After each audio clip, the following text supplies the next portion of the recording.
Here's my Module 1 overview. So I'm a Phoenix resident. I've lived here my whole life, and I knew that I wanted to work here for our last project.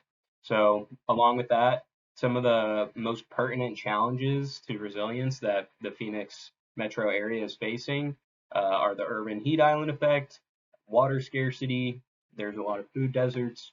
One of the biggest ones is urban sprawl here in Phoenix, and then a lot of socioeconomic inequality throughout the valley.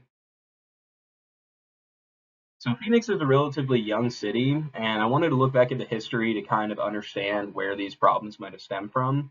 What I found were four kind of assumptions that were took during the development of Phoenix that really caused most of these issues. The first of which was the access to cheap land and endless outward growth, which really led to the sprawl that we see today in Phoenix. The second of which is reliable imported water. We bring in water from the Colorado River as well as the Salt River Project. And as the population's grown, that's put a tremendous amount of stress on this imported water. Third assumption was that everyone would have access to cars. Phoenix is a very car centric city and it's not really walkable at all, to be honest, um, which is a big issue, especially when it comes to heat. You can't really go far at all.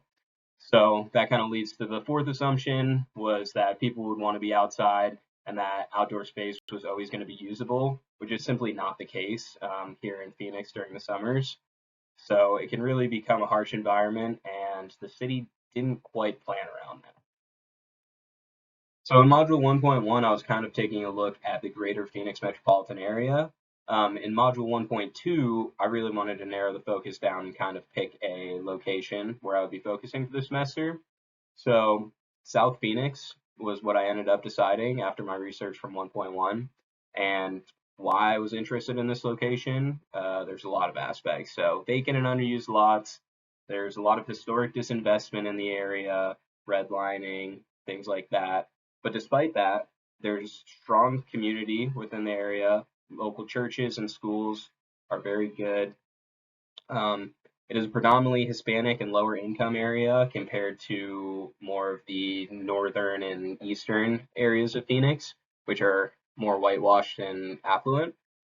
Bus transit is heavily used in this area as not everyone has access to vehicles.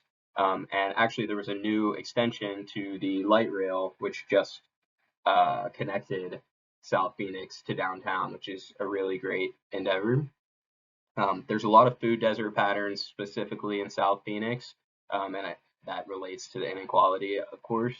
Um, there's two canals that flow through South Phoenix, and then it is also a great example of low tree canopy and heat island impacting the area, uh, also relating to inequality, which I'll touch on in the next slide. In terms of the challenges that Phoenix is facing, the city has a lot of good plans in place to deal with things like water safety, transportation, and those are kind of things that I felt like would have been a little out of my scope of this project. But in terms of the socioeconomic inequalities that South Mountain's seeing, there's not really anything that's happening other than local community initiatives. So that's why I wanted to do my focus here.